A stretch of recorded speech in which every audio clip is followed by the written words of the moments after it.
pessoal, aqui é o nosso quarto episódio do Science. Eu sou a Caroline. Sou o Zeca. E hoje nós iremos conduzir esse podcast. Como está a quarentena de vocês? Está tudo certo? Vocês estão bem? Bom, a nossa, estamos aqui gravando e hoje o nosso episódio vai contar com duas histórias incríveis de dois irmãos que cursam o curso da Materiais e Manufatura da USP de São Carlos. É uma história muito impressionante que quase ninguém vivenciou e iremos passar aqui para vocês. Beleza, e aí galera, tudo bem? Então, eu sou o Danilo, mas mais conhecido lá aí na USP, na ESC, como Seno, e acabei pegando esse apelido dos meus veteranos porque justamente tem um irmão gêmeo que entrou comigo no mesmo ano, no mesmo curso. Acabamos sendo conhecidos como Seno e Cosseno. Então, eu sou o Danilo. E eu sou o Gabriel, o Cosseno.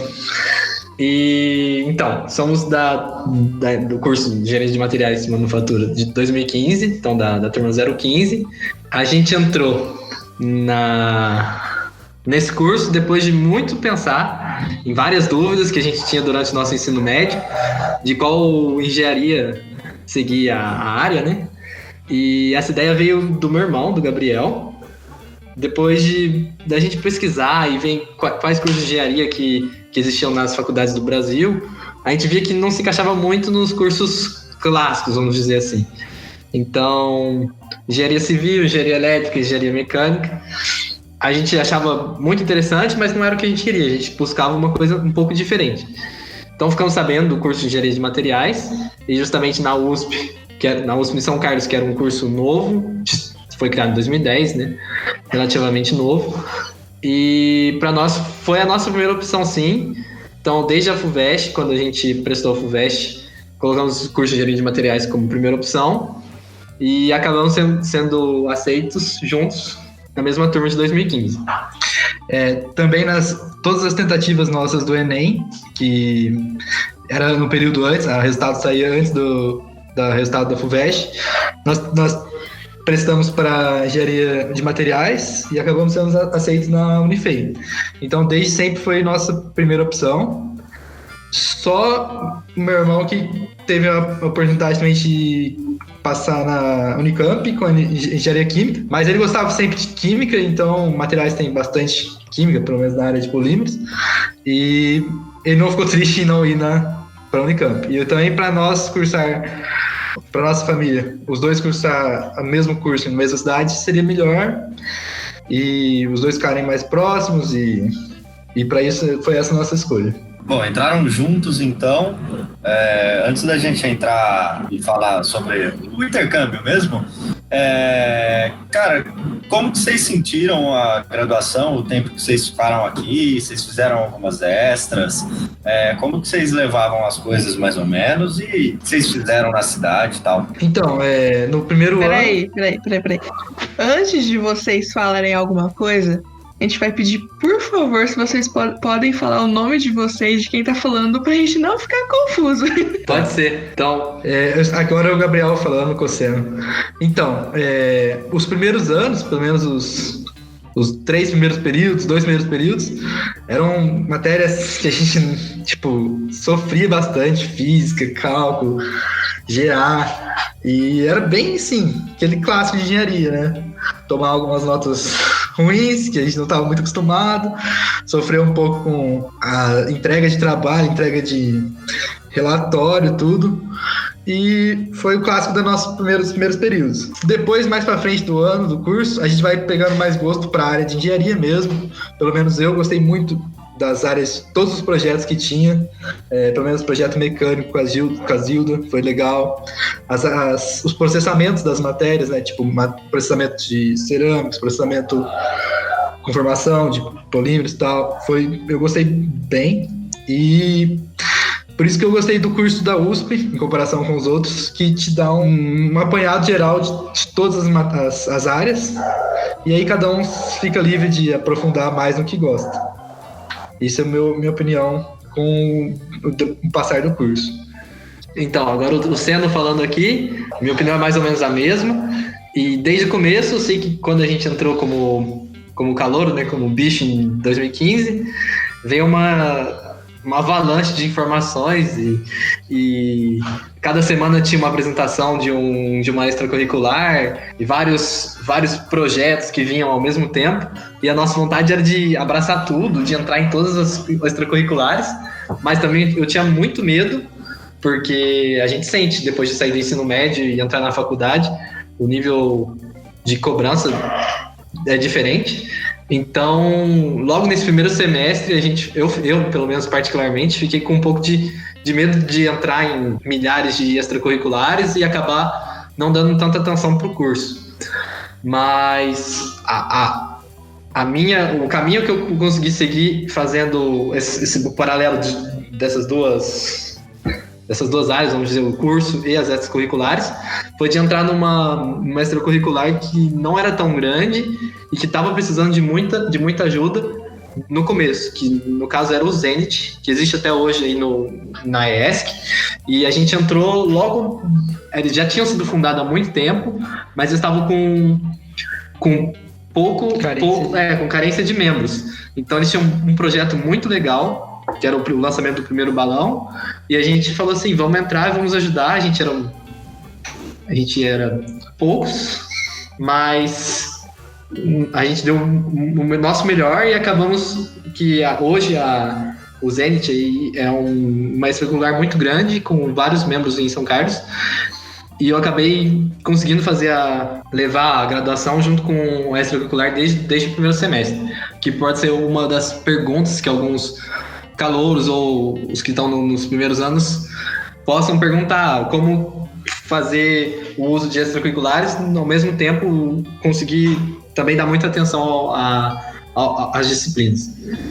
Mas isso que o meu irmão falou, de que o curso é bem completo desde o começo, com muitos projetos e parte prática, isso também é uma opinião que eu compartilho. A ideia do intercâmbio veio desde cedo, então, né? Isso, e também é uma coisa que eu sempre falava, pelo menos com minha família, com os meus mais próximos, que a minha ideia de entrar numa faculdade era conseguir fazer um intercâmbio o mais cedo possível, que era meu maior sonho. Mas acabou no ano, acho que foi um ano antes, 2014, o Ciências Sem Fronteiras foi cortado um pouco, né? Então perdeu muita força. Antes o Brasil enviava muitos estudantes para o exterior no Ciências Sem Fronteiras, era um programa muito bom. E assim que eu entrei, meu irmão, a gente conseguiu entrar no ensino superior. O Brasil não enviava tantas pessoas, e os que enviavam era mais para faculdades com convênios mais antigos. Então, assim que eu entrei na USP, a gente foi procurar por intercâmbio, a gente viu, tinha que ter ou aquela regrinha de 20% do curso completo, ou 30%, alguns semestres. Então, eu sempre tinha esse sonho guardado, mas não foi a minha prioridade desde o começo. Então, eu acabei pesando mais para fazer outras coisas, como essas curriculares, iniciação científica, alguns projetos, para agregar currículo, tudo visando um intercâmbio lá no futuro. Então, vocês falaram aí pra gente nos bastidores que vocês foram para lugares diferentes, certo? E a gente queria saber um pouco de como são os requisitos para você fazer um intercâmbio, como que é a seleção e como que foi para vocês, que vocês foram os primeiros duplo diplomas do nosso curso, como que foi passar por tudo isso? Então, Carol, pode falar, José. Vocês têm talvez das modalidades de intercâmbio, vocês foram para que seja talvez a mais completa, né? A dupla diplomação. Então, bem o que a Carol falou, agora não tem jeito, a gente quer saber para onde vocês foram, como que foi o processo para ir, antes da gente querer saber das experiências lá. Sim, tudo certo. Então, primeiro, falando do Danilo aqui, a dupla diplomação, sinceramente, eu nem conhecia antes de entrar no curso. Eu nem sabia que existia essa possibilidade de poder fazer uma dupla diplomação. Então, era uma novidade e acabou unindo o útil ao agradável, né? Que era o meu sonho de fazer um intercâmbio e ainda poder passar por uma experiência completa no exterior. Eu fiquei sabendo disso logo na primeira semana como calouro. Teve a apresentação de várias extracurriculares e dentro delas, o grupo de Relações Internacionais apresentou o programa de duplo diploma, e isso ficou guardado aqui no meu coração, assim, vamos dizer, e daí eu busquei agregar o meu currículo para no dia que eu respeitasse todos os requisitos, eu pudesse, sim, fazer uma tentativa de inscrição nesse edital. Então, falando mais da parte burocrática, vamos dizer, eu entrei no edital de duplo diploma com as escolas de engenharia da França. Então, eu fiz um duplo diploma em Nantes, na Escola Central de Nantes. E esse edital agrega todas as grandes escolas de engenharia, assim, que eles chamam a universidade de lá, da França. Então, para você entrar nesse edital, existem alguns requisitos que precisam ter. Então, primeiro é que o seu curso você tem que estar matriculado e cursando um curso com escola de convênio, no caso a ESC mantém esse convênio com essas escolas, mas até 40% do curso e no momento do edital, 50%. Então, eu fiz isso no ano de 2017, que era o meu segundo ano de engenharia, e nesse momento, dos seus 40% cursados, a sua média ponderada, pelo menos para o nosso curso, teria que ser maior que 7. Essa nota de corte, vamos dizer, varia de ano para ano. Eu sei que uns anos atrás ela era maior e hoje passou a ser menor, mas isso é falado no começo do edital. E também não pode se ter nenhuma disciplina em haver, vamos dizer assim, nenhuma pendência. E eles também fazem análise de currículo. Então, além da nota da ponderada, que é a primeira corte que eles fazem, depois acontece uma entrevista com os professores das escolas da França, onde eles analisam o seu currículo e, em modo questão-pergunta, eles analisam se o seu perfil é adequado ao perfil que eles estão procurando. Então, é como se fosse uma entrevista de emprego mesmo. Então, essa primeira fase aqui no Brasil acontece pela ESC. Eles fazem um ranking de todas as pessoas que fizeram a inscrição no edital. Eles fazem um ranking e, pela nota de corte, eles selecionam as X primeiras pessoas que estão dentro dessa nota de corte. Então, assim, essas pessoas então são chamadas para a segunda fase, que é essa análise. Essa análise comigo aconteceu na Unicamp. Então, nós éramos 15 pessoas aqui da ESC, de vários cursos, e eu era o único da materiais. Então, respondendo uma das perguntas do José, sim, eu fui o primeiro aluno da materiais. Então, nesse ponto, eu não tinha muito um norte, vamos dizer assim, um veterano do meu curso que seguia a mesma coisa, mas também eu acabei conhecendo outros veteranos, por exemplo, dos cursos de aeronáutica, mecânica, que puderam me ajudar muito nesses trâmites, vamos dizer. E lá na Unicamp, nós 15 da ESC passamos por uma banca de professores da França, onde eles faziam perguntas para a gente. Essas perguntas poderiam ser feitas em inglês ou em francês. Como o edital naquela época não pedia um requisito mínimo em francês, e eu também não tinha estudado francês suficientemente para poder ter um certificado de conhecimento mínimo da língua, eu acabei optando por fazer em inglês. Mas sabendo que hoje, se alguma pessoa quiser entrar nesse edital, nessas inscrições, um mínimo de francês é necessário. Então, os professores fizeram as perguntas e depois disso, as pessoas que foram analisadas e aceitas são os alunos contemplados com as vagas lá na França. E essa, então, é a parte mais burocrática, mais difícil, que vamos dizer assim, seria essa entrevista com esses professores. Mas não é nada de bicho de sete cabeças, é como se fosse um bate-papo mesmo com os professores de lá, e eles querem conhecer como são os alunos daqui. Você tem que se mostrar que tem uma força de vontade grande, que é como o seu sonho estudar nessas instituições, e mostrar como que você pode ajudar com o futuro dessa aliança França-Brasil, por exemplo. E depois disso, uma vez que você é aceito, as bolsas, vamos dizer assim, as bolsas de ajuda acadêmica, fazem parte de um outro edital. Então, toda essa burocracia, vamos dizer que eu disse, funciona para conseguir a vaga na instituição. E você pode ir por fundos próprios ou por fundos de uma bolsa acadêmica. Eu acabei, como a minha família também não tinha condição, acabei fazendo inscrição também para um edital que faz parte do governo da França, que é uma bolsa, chama Bolsa Eiffel, que contempla os alunos desse duplo diploma, tanto os alunos franceses como alunos brasileiros. Então, acabei sendo gratificado por essa bolsa, uma bolsa muito boa do governo francês. Então, eu acabei indo com a ajuda de custo do governo francês. Para isso, tinha que provar algumas proficiências na língua e também, a cada semestre lá na França, você tem que provar que está fazendo bom uso dessa bolsa.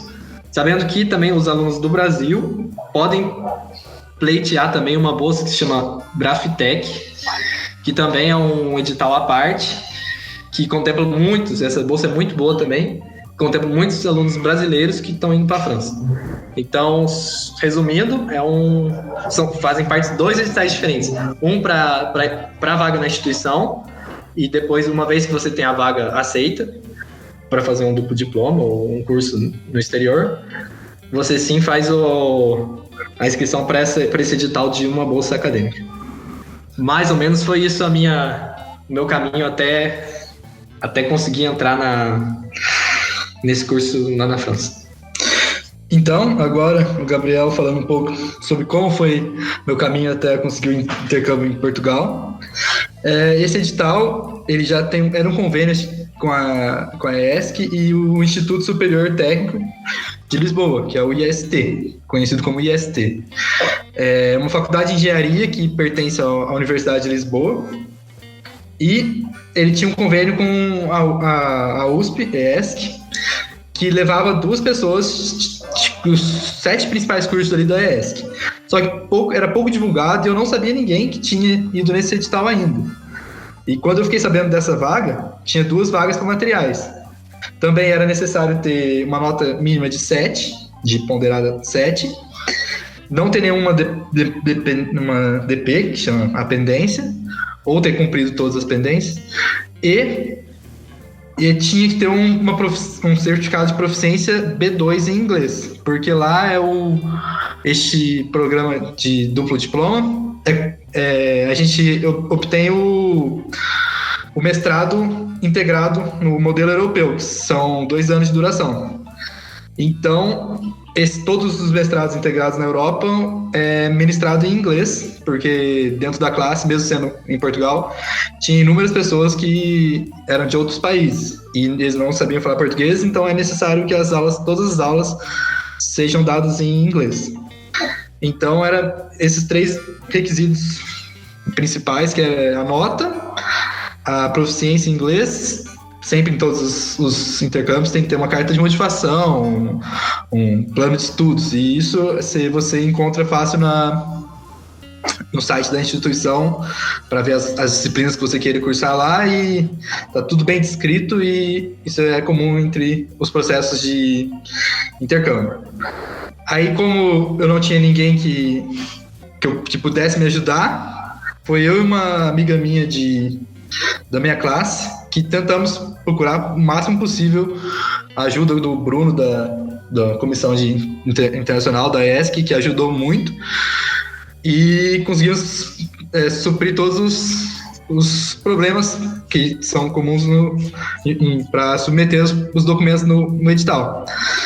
E acabamos indo eu e a Fernanda, da Materiais 015 também, nesse edital. E esse edital ainda está aberto para a USP, só que diminuiu para uma vaga só por curso. Mas pelo que eu vi pelos últimos editais, ninguém da Materiais entrou ainda nele, não. Ah, bacana. É complicado, né? Bastante coisa assim. Sim, sempre tem uns documentos e uns processos chatos. Você foi com bolsa também ou só o... Então, como eu também disse, o edital é só para vaga, primeiramente, para vaga.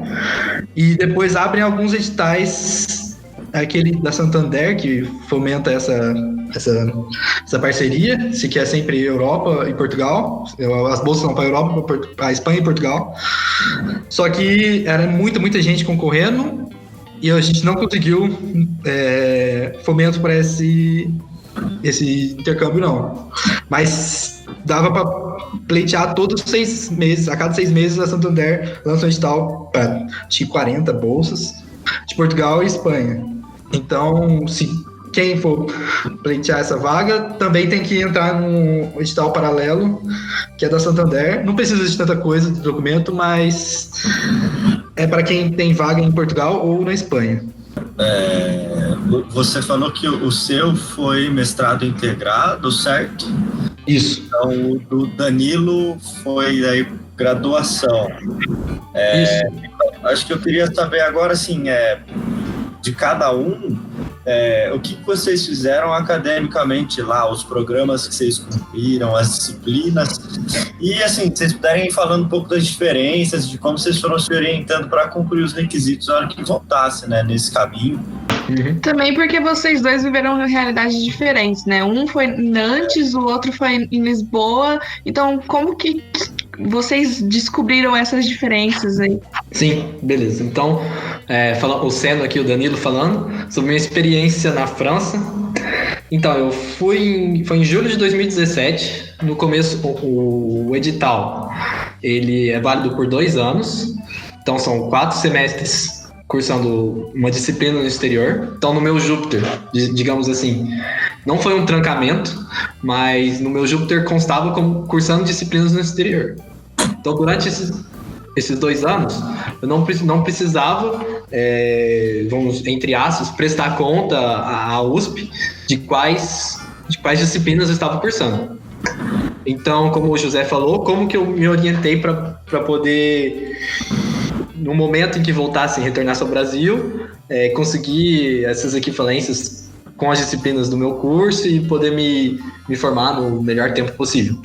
Sabendo que lá na França, pelo menos nessas 5 grandes escolas que eram contempladas pelo edital que eu fui em duplo diploma, elas funcionam, essas escolas funcionam com uma mentalidade diferente de outras escolas de engenharia. Eles chamam os engenheiros formados por essas escolas de engenheiro generalista, se eu for traduzir para o português. Então, elas não têm um curso específico de engenharia, como se aqui no Brasil a gente presta a FUVEST ou qualquer outro, ou o Enem, para entrar em uma faculdade de engenharia civil, por exemplo. Ou você vai ter uma turma totalmente diferente daqueles que prestam engenharia mecânica. Lá não, lá você entra como um estudante de engenharia geral e durante lá a graduação dura 3 anos. Porque os 2 primeiros anos são como os 2 primeiros anos de engenharia aqui no Brasil, mas são feitos em pequenas escolas credenciadas, vamos dizer. Você passa para uma universidade a partir do seu 2º ano de ensino superior. É um pouco diferente, mas no final são 5 anos de estudos para poder ter um diploma de engenharia. Então, a partir do momento em que os franceses, todo mundo entra nessa segunda fase, vamos dizer, numa grande escola, eles são tratados todos, não importam quais a aptidão que eles têm, como um engenheiro geral.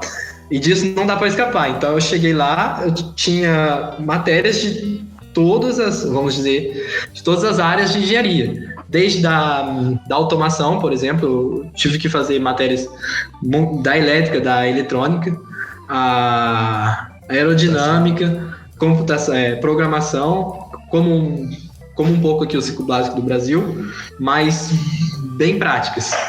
E também algumas matérias mais como planejamento de organização, gerenciamento de equipes, como se fosse mais ou menos uma engenharia de produção, matemática aplicada. Então, a ideia deles é de formar um engenheiro generalista.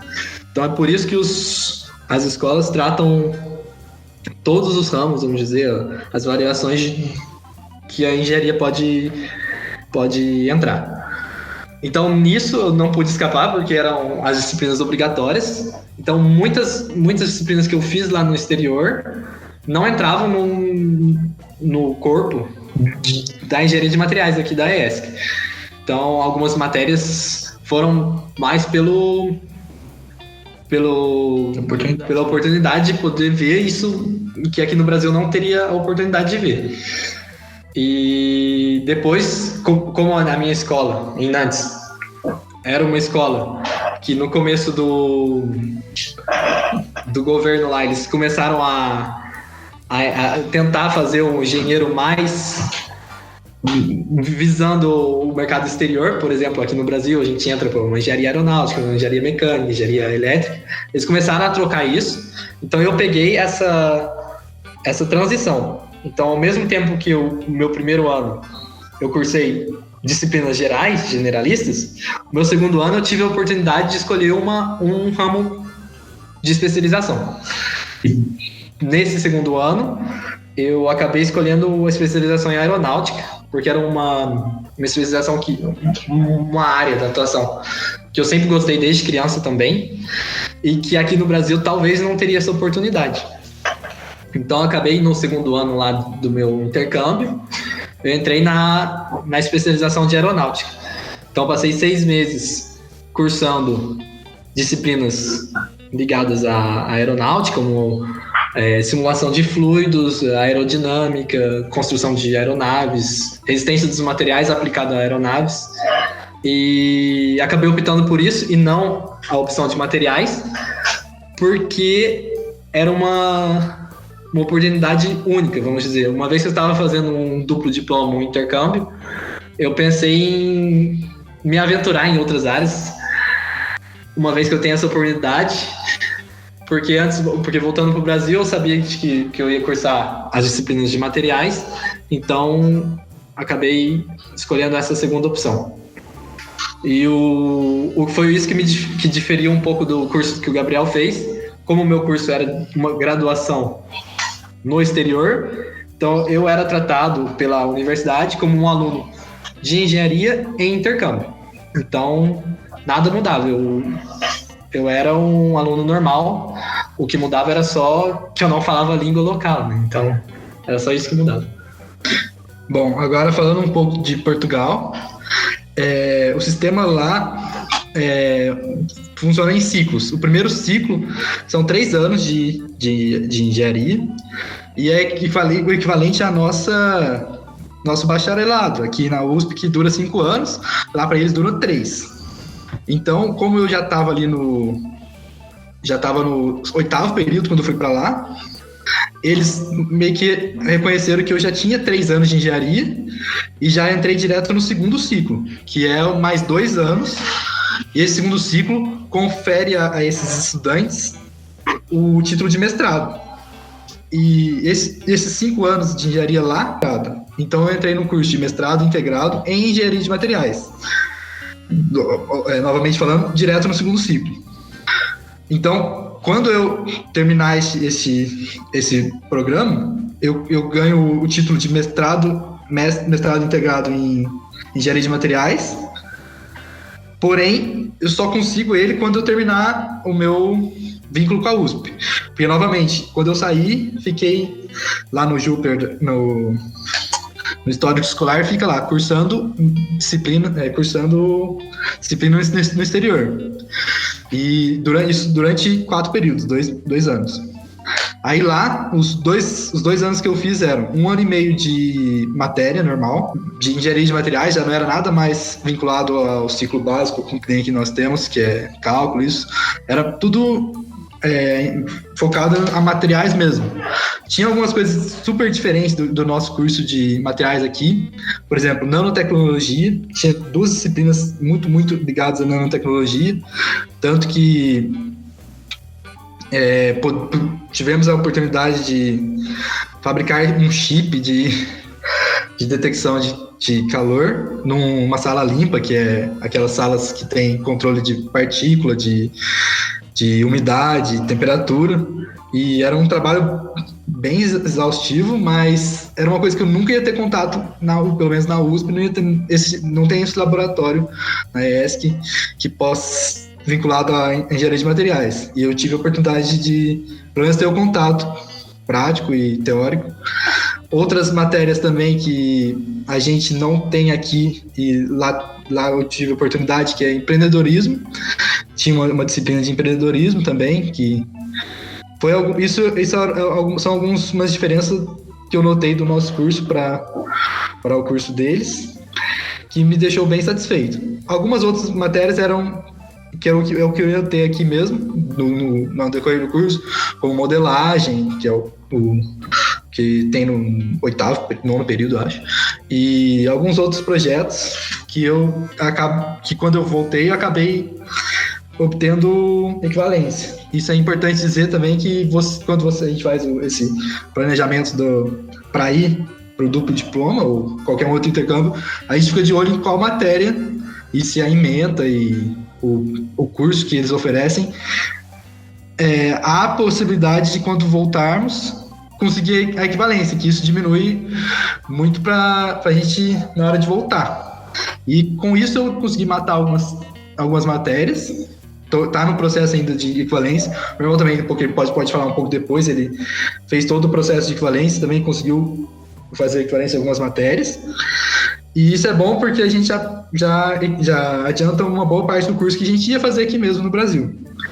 Mas falando um pouco, como o José perguntou, como é o curso lá, é bem semelhante, eu vou falar como é aqui em Portugal, como era em Portugal, é bem semelhante da França. Eles dividem as aulas em 3 partes. Aula teórica, durante a semana, 2 aulas teóricas, 2 aulas práticas e 2 aulas de problema.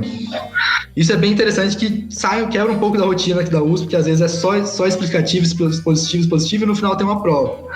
E isso era comum em todas as matérias e deixava bem dinâmica a nossa parte, com problemas. O professor passava problemas bem aplicados à engenharia mesmo, e as aulas práticas tinham toda semana. E, lógico, dava um pouco mais de trabalho, relatório e fazer grupo. E é um pouco diferente. Isso é a dinâmica do curso deles com o nosso. Danilo, quiser falar um pouco? Então, que eu posso falar também da França. Uma vez o Gabriel disse, ele era inserido na segunda fase do segundo ciclo lá de Portugal, como estudante em mestrado, entre aspas. No meu caso, eu era um aluno de graduação mesmo, então eu entrei junto com os alunos de primeiro ano lá na França. Mas, sabendo que as disciplinas lá, de primeiro ano lá, são mais ou menos equivalentes às disciplinas que a gente vê no segundo e terceiro ano daqui do Brasil. Então funcionava mais ou menos igual ao que o Gabriel disse, com poucas aulas teóricas, inclusive, e muita parte prática. Então, para todas as matérias, a gente tinha um laboratório onde podia, mesmo se fossem matérias computacionais, a gente tinha bastante trabalho prático. E a grade horária era bem dividida para não, entre aspas, não sufocar o aluno. O que eu quero dizer é que durante a minha graduação, durante os 2 anos, eu tinha matérias obrigatórias que aqui no Brasil não existia em uma universidade, por exemplo. Eu tinha educação física obrigatória, cursos de língua obrigatório e matérias soft skills, que eles chamavam, que eram bancas com profissionais da área, por exemplo, profissionais do mercado de trabalho que nos ajudavam a criar um currículo, que nos ajudavam a se portar durante uma entrevista. Então, a gente tinha essas disciplinas, que eram chamadas de soft skills, para ajudar o aluno na inserção do mercado de trabalho. Isso são disciplinas obrigatórias. Então, a grade horária de um aluno de engenharia era bem diluída. Ao mesmo tempo que a gente tinha as matérias práticas e teóricas da graduação, eles encaixavam esses pequenos bloquinhos de disciplinas diferentes para poder tornar a grade horária um pouco mais leve. Então, eu tinha esporte 2 vezes por semana, aulas de inglês, gramática, conversação, uma vez por semana e uma língua a escolher. Como eu era um aluno estrangeiro, eu era obrigado a estudar o francês. Porque a graduação inteira era feita em francês. Era um detalhe que eu esqueci de contar. Então, quando eu fui aceito, comecei a me aprofundar mais na língua francesa. Acabei indo um mês antes para poder me adaptar à língua. Morei numa casa de família durante esse tempo, como um intensivão mesmo da língua, para poder aprender o francês antes de começar a graduação. Então, a maior diferença que eu pude notar entre, por exemplo, o ensino da USP e de outras universidades boas do Brasil e a École Centrale de Nantes é essa diferença entre preparar o aluno para o mercado de trabalho. E por que eles fazem isso? Uma diferença que eu notei lá é que aqui também a gente faz muita visita técnica. As empresas, pelo menos na ESC, a gente tem muito contato com as empresas e elas procuram os alunos que estão saindo que são graduados pela USP, por ser referência e tal. Temos também a sorte de ter a ESC Júnior, que faz, por exemplo, o mercado, várias feiras que nos ajudam. Mas eu ainda notei uma grande diferença lá, de que as empresas, elas estão muito inseridas na instituição. Muitas vezes a gente se deparava com um representante da empresa que ficava lá no refeitório, por exemplo, no bandejão de lá, para conversar com os alunos. Eles instalavam um stand lá e conversavam com os alunos. E pegavam o currículo e, se precisasse bater um papo também, eles estavam lá para nos ajudar. Então, a proximidade com as empresas da área de engenharia lá é muito grande. Então, no meu último semestre, para poder validar o diploma de lá, eu tinha um período de 6 meses para poder realizar um estágio.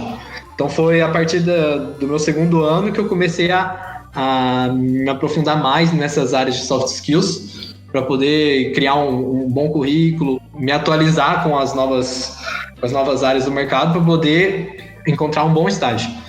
Então, no meu último período lá na França, eu acabei realizando um estágio em uma grande empresa lá da aeronáutica, que eu posso falar, foi a Airbus, e eu estava como engenheiro estagiário em análise de qualidade para uma empresa que prestava consultoria para a Airbus. Eu acabei ficando 6 meses lá e foi uma experiência extremamente profissionalizante, que em 6 meses consegui ver muitas coisas que talvez numa visita técnica, num qualquer outro programa não veria. Então esse estágio foi muito, muito gratificante para mim. E o preparo da escola para os alunos que estão saindo para o mercado de trabalho foi muito grande. Mesmo para mim, que era um estrangeiro, que eu falava o francês não como o francês fala hoje em dia, mas eu não tive dificuldades para poder me ingressar no mercado de trabalho. É isso que eu queria passar a mensagem. Que eles preparam um aluno para sair pronto pro trabalho, inclusive. Uma coisa que eu gostei muito é que vocês falaram que a vida educacional de vocês foi bem intensa e foi muito enriquecedora para vocês, para a vida profissional também, né? Vocês falam. Em relação à vida pessoal, o que o intercâmbio fez vocês botar na cabeça de vocês uma coisa que vocês nunca iam ter noção se vocês ficassem no Brasil? O intercâmbio, a gente diz, quando a gente tava lá com os outros intercambistas, que quebra todas as suas barreiras mesmo, assim como é comum a gente ouvir isso dos intercambistas, e é verdade mesmo, quebra todas as nossas barreiras e a gente começa a fazer coisas que a gente pensava que nunca ia fazer, e sofrer também, nunca achava que ia fazer correr com um determinado documento, ir atrás de médico, seguro e compras mesmo, e são coisas que a oportunidade de viver um intercâmbio te dá, que você provavelmente não ia viver. A gente entende que quando a gente sai de casa para a universidade, sim, já é uma grande quebra de barreira, mas não é uma coisa que em 2 horas de carro você está de volta na sua casa no final de semana, como para nós em São Carlos. Lá você tá lá, você sabe que já assumiu um propósito de terminar o intercâmbio. Eu nunca tinha ido para o exterior, meu irmão também não. Uma outra língua, principalmente, Portugal não é uma outra língua, mas é uma outra cultura. Você não tem seus familiares, você não conhece ninguém de novo no seu curso, tem que criar novas amizades, você não sabe como eles se agem. E lá também eles já estavam juntos há 3 anos. Eu entrei no segundo ano, no segundo ciclo, então eles já tinham os seus grupinhos formados. Eu entrei como um estrangeiro. A secretária de lá alertou: ó, vocês vão vir sabendo que não vai ser fácil. Fazer grupos e tudo de novo, começa tudo de novo a graduação praticamente, mas em um outro nível, porque tinha que fazer grupo com francês, com italiano e pessoas que você não conhecia de novo. Mas foi bem legal a oportunidade. Eu pude morar numa residência universitária, que era muito, muito interessante também. Eu compartilhava um quarto com um amigo de São Paulo. E lá era a residência universitária do instituto. E a gente tinha que se virar para tudo. Comprar comida e todos os sentidos. Ir à aula, novamente, em outra cidade, se locomover na cidade. E é muito documento, a gente às vezes se perdia nos prazos para se apresentar lá na embaixada, por exemplo. Tinha que renovar o visto, tinha que... tudo, coisas que surgem no intercâmbio que a gente nunca saberia que ia surgir. E isso é um crescimento pessoal incrível. Então, o que eu também posso dizer, morando na França, morei 2 anos e 8 meses. Eu cheguei falando muito pouco de francês, mas eu tinha uma curiosidade pela cultura muito grande.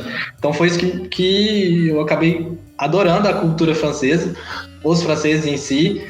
Foram bem simpáticos, acolhedores, mesmo sabendo que eu era um estudante do outro lado do mundo e muitas pessoas ouviam falar do Brasil, mas é aquele clichê carnaval, futebol, mas que eu procurava mostrar também o lado do Brasil que eles não conhecem. Então foi uma troca mútua, eu imagino, com meus amigos que eu pude fazer durante esse período. E que pro lado pessoal, cultural, também foi de grande aprendizado. Além de uma nova língua que eu acabei aprendendo com o tempo, uma nova cultura também.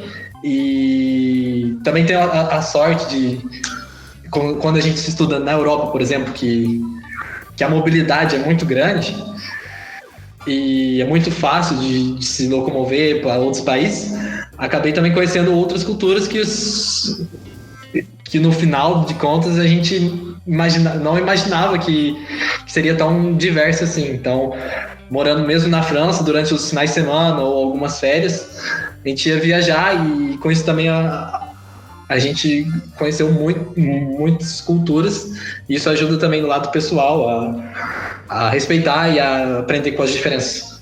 Eu tive a oportunidade também em 2018, eu participei de uma extracurricular lá, de ajuda solidária às crianças no Vietnã. Então eu tive a oportunidade de viajar com essa associação para o Vietnã, fiquei 1 mês lá, então eu acabei construindo grandes laços lá no Vietnã durante 1 mês com as crianças. A gente foi com o intuito de construir fossas sanitárias, pois eram famílias muito carentes e que elas não tinham nem o saneamento básico nas casas. Então fomos com um grupo de 20 franceses e alunos, tinha brasileiros também no meio, e passamos um mês lá e foi uma experiência pessoal assim, enriquecedora demais. Eu não vou esquecer nunca. E é só com o intercâmbio, e essa associação era uma associação interna lá dos alunos da escola de Nantes, e foi graças ao intercâmbio também que eu consegui fazer parte dessas diferenças, fazer a diferença. Então, o intercâmbio vocês aconselham para aquelas pessoas que querem agregar cada vez mais conhecimento e experiências diversas na vida? Sim, com certeza. Não precisa ser um duplo diploma, porque a gente sabe que é bastante tempo, né? Às vezes a gente não quer despender tanto tempo assim, mas qualquer experiência de intercâmbio, seja ela profissional ou de língua, ou até mesmo dentro da universidade, de outras universidades mesmo, é muito enriquecedora e sem dúvida será de grande proveito para o futuro profissional. Muito. Gostei que teve um intercâmbio dentro do intercâmbio. Sim, impressionante. Onde é mais fácil passar nas matérias, aqui ou lá? Olha, para ser sincero,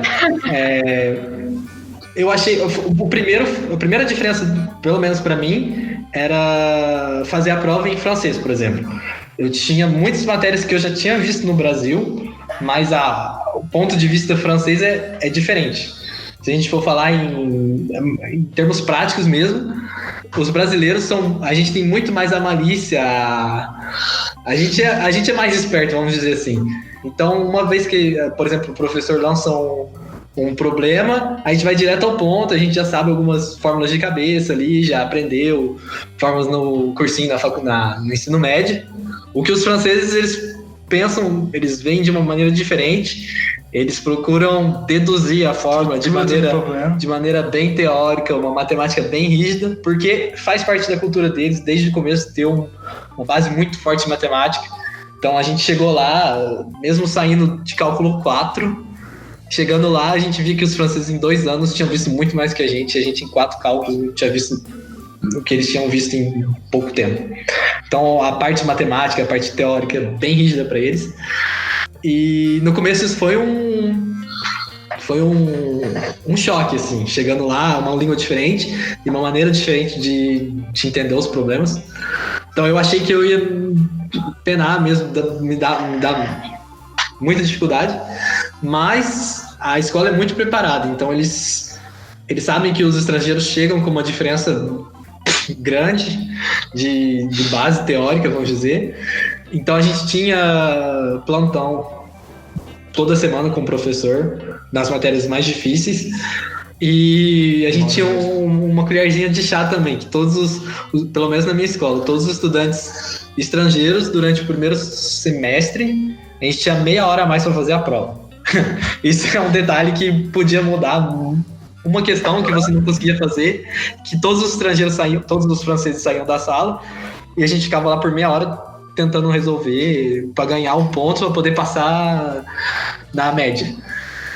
Mas a partir do segundo semestre não tem mais isso, eles veem que você... A média lá a prova vale 20 pontos e a média era 10. Então... em Portugal também era 20, a média era 9,5, mas no fim das contas era 10, porque não existia nota quebrada. Mas também as provas são feitas em Portugal. São 20 valores, só que o professor faz a prova para que ninguém consiga terminar praticamente. Porque você tem muito menor o tempo que você tem e as questões são bem grandes. Então, muitas questões com pouco valor, pouco ponto por cada questão. Então, no fim, você acabava não terminando a prova. Isso era muito comum. Eu falava, gente, eu conversava com meus amigos lá, eu não consegui terminar, você não precisa terminar. Eu falei, não, ninguém consegue terminar a prova aqui. E tinha também uma questão lá que se você tirasse 19, 20, ainda você tinha que fazer uma prova oral em algumas matérias, para o professor comprovar que você tirou 19, 20. Era uma coisa, assim, absurda. Se você tivesse média 19, 20 lá, era, tipo, extraordinário. Então, a média era 9,5, mas a gente conseguia passar, assim, que é mais ou menos o mesmo tanto da USP, né, que é 5 para 10. Vocês têm memória, assim, me dá uma matéria que vocês fizeram lá, ou, assim, um professor que vocês acharam a mais da hora, tipo...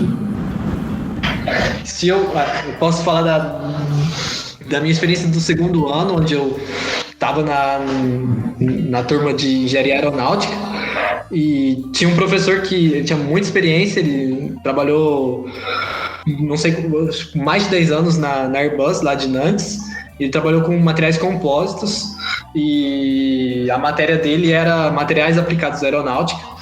Então foi uma matéria muito muito densa. A gente viu diversas técnicas de produção de compostos para aeronáutica e aplicação real. Então ele conseguia mostrar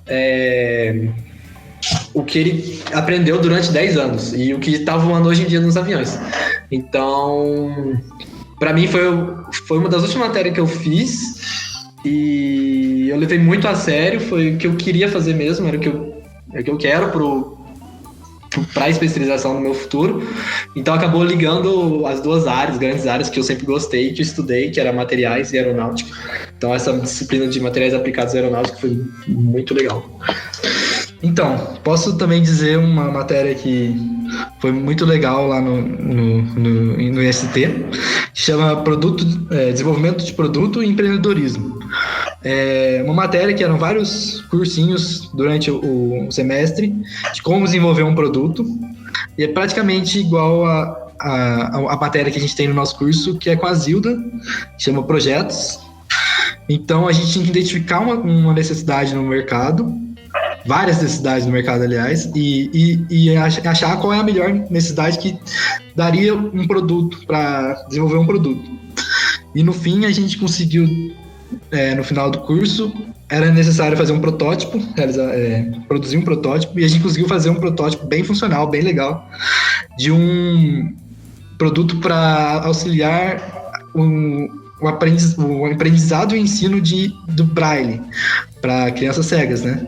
E porque a gente identificou que até mesmo em escolas especializadas tinha poucos professores para muitos alunos, e é necessário sempre ter uma pessoa do lado dessa criança com deficiência para ensinar propriamente as primeiras letras, pelo menos o alfabeto, o primeiro contato ali com o Braille. E a gente conseguiu fazer um dispositivo bem legal, a gente batizou ele de Luiz, e os professores gostaram muito. E era um dispositivo que você apertava e saía o som da letra que tinha lá na superfície. Lá, o caractere A, por exemplo, a criança passava a letra e apertava para ouvir o A. E era do tamanho de um celular e conseguia praticar quantas vezes quisesse. E também uma fita removível que podia pôr quantos caracteres você quisesse ali, e isso aumentar o aprendizado, alfabeto, letras, outros caracteres, números, palavras. E a gente conseguiu ir para um concurso de nível dentro da instituição lá, do IST, de nível de empreendedorismo, e a gente conseguiu ganhar o segundo lugar. Foi muito legal, os avaliadores gostaram muito da ideia. Agora resta nós continuar a desenvolver o produto, porque certamente vai auxiliar muito a sociedade. E, pareado a esse desenvolvimento de produto, tinha que desenvolver a parte de empreendedorismo, que é o modelo de negócio, propriamente dito, o quanto de investimento tem que ter esse negócio, qual é o retorno, plano para algum investidor se quiser entrar na ideia, gastos, bill of material, várias coisas que seriam bem interessantes a gente ter no curso, porque, querendo ou não, quando se desenvolve um produto, tem que ter essa parte de empreendedorismo. E muita gente, eu acho, que gosta dessa área, e pelo menos lá foi muito legal essa parte, essa matéria. A diferença de estrutura das universidades lá para a nossa USPzinha, assim... Não, a USP a estrutura da USP é muito boa, assim, não tem o que reclamar.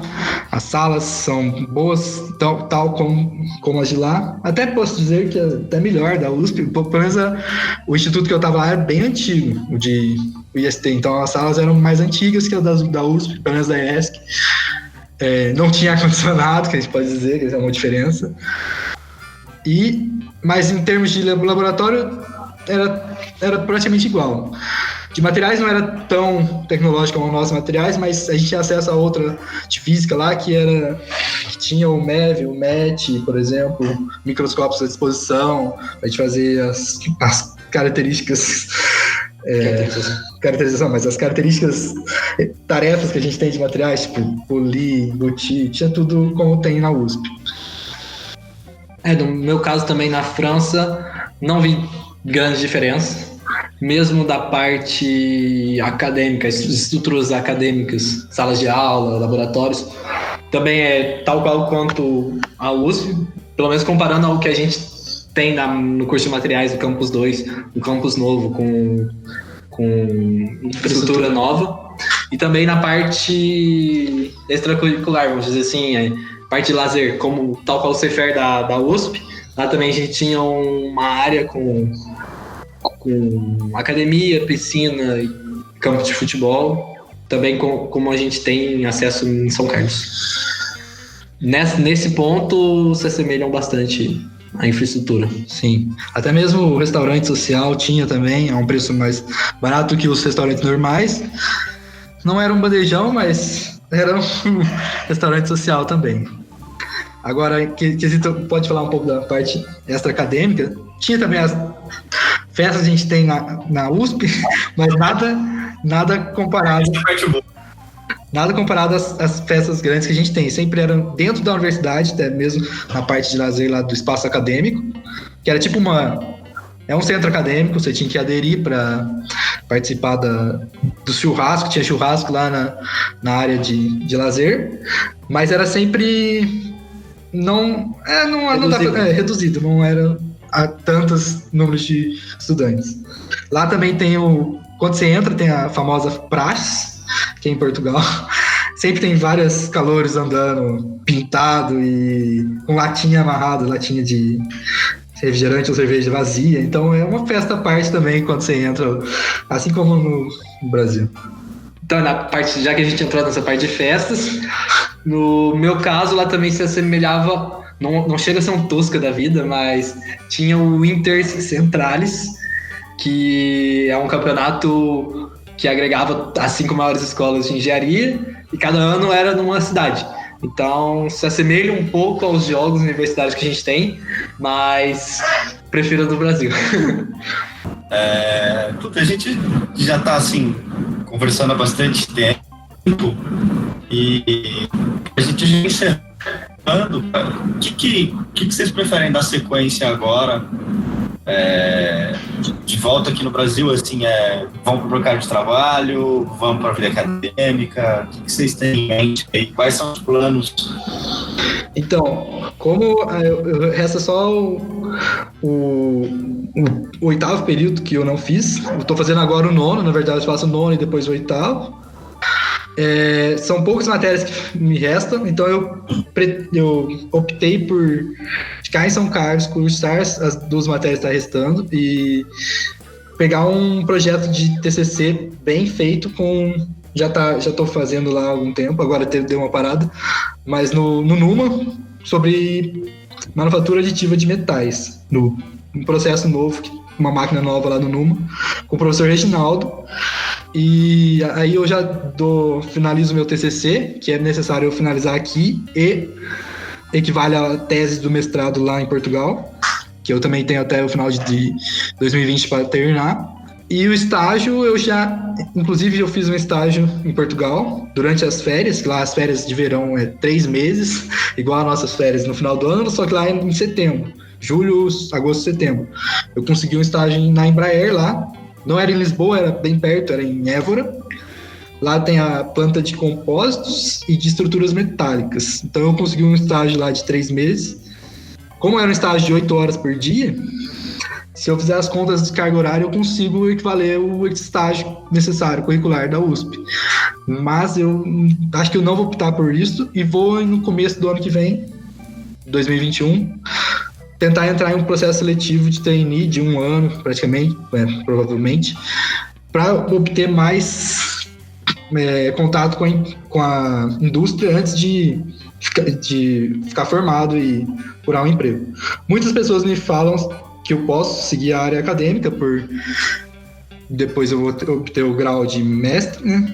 E procurar um segundo mestrado ou um doutorado, mas ainda não dei minha decisão final. É um pouco difícil pensar, mas quero trocar algumas ideias com algumas pessoas da área e depois eu vejo o que vai ser do meu futuro. E no meu caso, Danilo, eu realizei 2 estágios lá na França, 2 estágios de 6 meses. Um na Airbus e o outro na Safran, que é o fabricante de motor de avião, uma grande líder do mercado na França, e acabei tendo, vamos dizer, somando isso, 1 ano de experiência em mercado de trabalho. Então, agora eu voltei para o Brasil e estou cursando matérias do 7º e 9º período, mas já faz 1 ano que eu estava estagiando em indústrias. Então, o meu estágio foi validado e pretendo que no final do ano, quando eu estiver diplomado, eu pretendo continuar a carreira continuar no mercado de trabalho. É a minha decisão de agora, pode ser que isso mude, mas visto que eu vi durante esse 1 ano estagiando em 2 empresas diferentes, foi o que eu gostei e é o que eu pretendo seguir.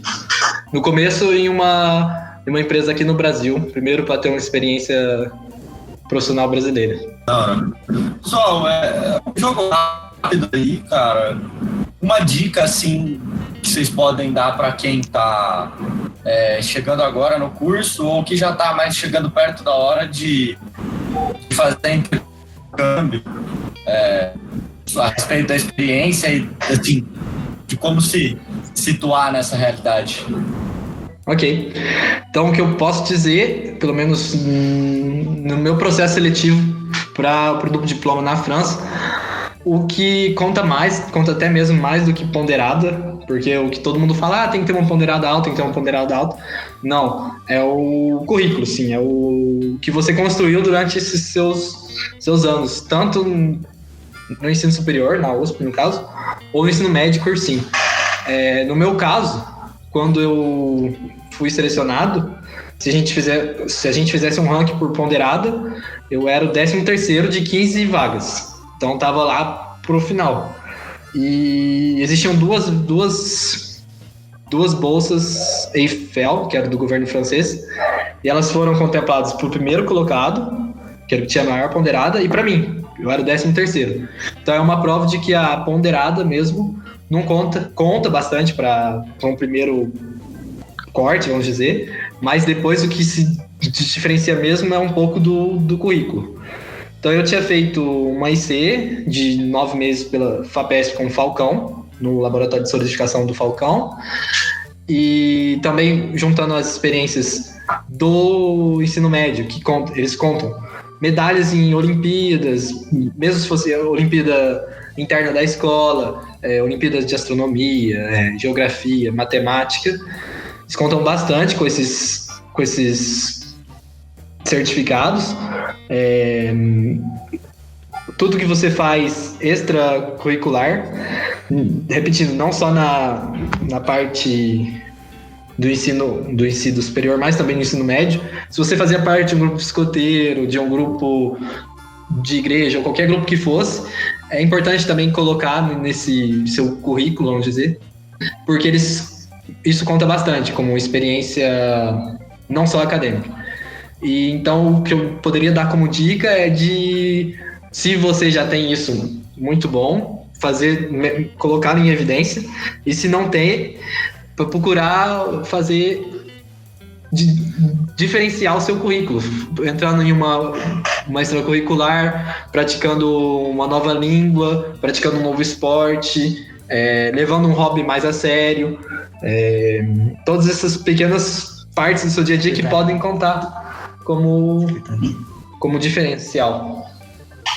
Eu também o que eu notei, lá não foi um estudo de currículo tão a sério, mas eles pediram para elaborar um Europass, que chama, é um currículo padrão para a Europa, e lá também era necessário pôr em anexo certificados de Olimpíadas, algum curso que você tinha feito mais evidente, assim, como às vezes tem gente que tem curso técnico, tem curso em Excel, qualquer um que seja, AutoCAD, e qualquer outra experiência. Aí eu também pus aqui, eu tive no Zenit, que eu entrei junto com meu irmão, cheguei a ser chefe do departamento de estruturas, e também tive uma bolsa PUB, eu tinha um ano dentro do Zenit, dentro de um projeto dentro do Zenit. Então, qualquer bolsa, participação até mesmo na secretaria, qualquer cargo, qualquer participação em algum projeto, organização de feira, conta muito para essa primeira seleção e também para o futuro acadêmico. Gente, a gente quer agradecer muito a participação de vocês. A história de vocês é muito legal, é muito enriquecedora, tanto para vocês quanto para a gente, porque a gente descobriu várias coisas que a gente não sabia. Então, a gente está muito grato mesmo por vocês se disponibilizarem a fazer esse podcast. E a gente deseja muito sucesso na vida de vocês. E que vocês continuem sendo essas pessoas aí que a gente viu que vocês são muito gente fina. A gente agradece também, e é muito importante esse trabalho que vocês estão fazendo da secretaria, de chamar alguns veteranos que tenham já alguma experiência aí, que eu dei uma olhada nos outros podcasts, e vai ser muito enriquecedor para quem ouvir para o nosso curso, com certeza. Agradeço vocês. Eu também agradeço igualmente a oportunidade, esse podcast, que para mim seria muito útil se eu tivesse nessa posição, e eu vejo que é uma ferramenta muito útil, vai ser uma ferramenta muito útil para quem está ouvindo, e a gente também se coloca à disposição, tanto Danilo, Viana, Gabriel Viana, acho que vai estar na descrição, para tirar dúvida, falar do que for do curso, mesmo se não for em relação a intercâmbios, também dúvidas mais pontuais, a gente está aí para trocar uma palavra. É sempre legal falar com os novos integrantes, ou os velhos integrantes também, do curso. Trocar uma ideia é sempre legal. Obrigado aí, pessoal, e obrigado aí também pro ouvinte que ficou mais de 1 hora de podcast aí, e até o próximo episódio. Obrigado. Um abraço. Até mais, galera. Tchau.